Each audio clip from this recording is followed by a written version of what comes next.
All right, let's talk about a book that is, well, it's pretty controversial. For decades, Robert Greene's The 48 Laws of Power has captivated and, yeah, scandalized readers. You see, this isn't just a book. It's more like a field guide to the often hidden game of human ambition. Right off the bat, the book hits you with this huge, provocative question.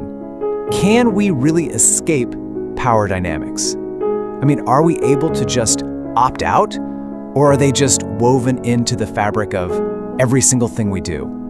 And the book's answer is pretty blunt. It basically says, hey, trying to sit this one out, all that does is make you powerless.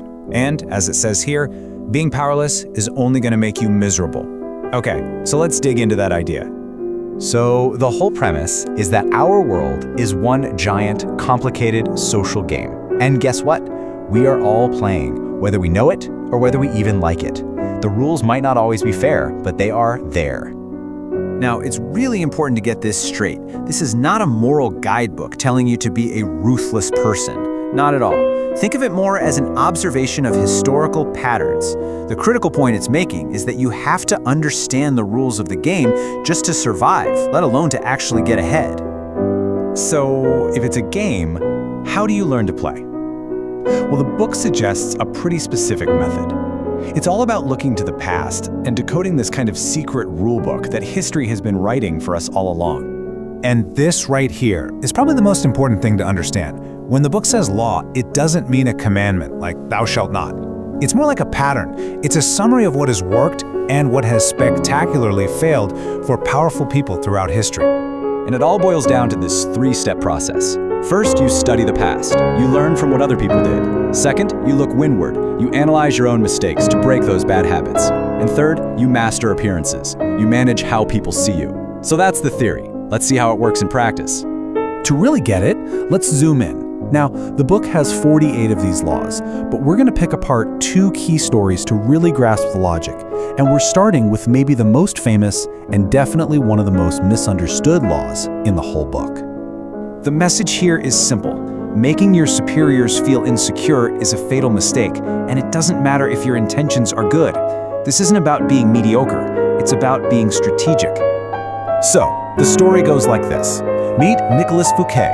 He's the finance minister for the young king of France, Louis XIV. This guy is a total genius with money, and he loves the finer things in life. But he makes one critical and very, very public mistake. I mean, just look at how fast this all happened. It's staggering. He throws this unbelievable party to honor the king. The king feels upstaged by his own minister, and boom! The very next morning, Fouquet is arrested. What was meant as a tribute was seen as a challenge, a public display that his wealth and taste were superior to the king's. And this gets to the absolute core of Law 1. The king couldn't just come out and say, hey, your party made me feel insecure. No way. Instead, he found a pretext, an excuse to get rid of him. And then he replaced the sparkling Fouquet with the much blander, less threatening Jean-Baptiste Colbert, a man who was famous for throwing, and I quote, the dullest parties in Paris. Okay, now for another law that explores a totally different, but just as dangerous power dynamic. Let's talk about the relationship between genius and actually getting recognition for it. This law is all about that huge difference between producing the work and being perceived as the producer. It really comes down to whose name ends up on the final product.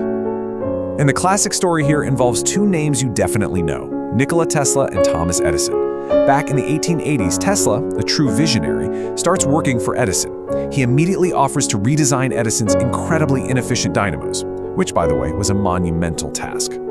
Edison promised him $50,000 if he could pull it off. Now, you have to understand, that was an absolute fortune back then. We're talking well over $1 million in today's money. So Tesla works 18-hour days, and of course he does it. He pulls it off. But when he goes to collect his payment, Edison just laughs it off, dismissing the promise as American humor. And this comparison makes the outcome just painfully clear. The book uses this to argue that power often rewards not the genius who does the work, but the promoter who knows how to take the credit. So let's zoom back out. These stories of Fouquet and Tesla aren't just historical trivia. They're here to illustrate some of the book's core principles about how power operates, no matter what era you're in. And you start to see these big themes pop up again and again. Control your emotions, because anger is almost always a strategic mistake. Master the art of appearances, because what is unseen counts for nothing. And plan all the way to the end. Think through the consequences. I mean, these ideas feel incredibly relevant today, don't they? Because ultimately, that's what so much of this comes down to. This idea that power is a game of appearances, where perception often matters a whole lot more than reality. It's not just what you do, it's how it's seen. So the big question is, what do you do with this knowledge?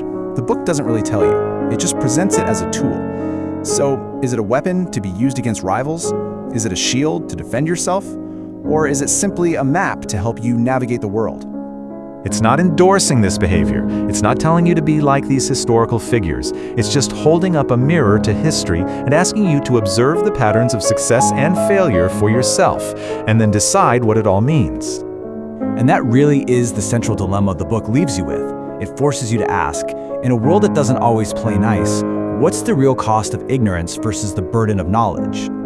So in the end, we're left with that same question. Is this knowledge a weapon, a shield, or just a map? And you know, the answer you come up with might reveal less about the nature of power and a whole lot more about yourself.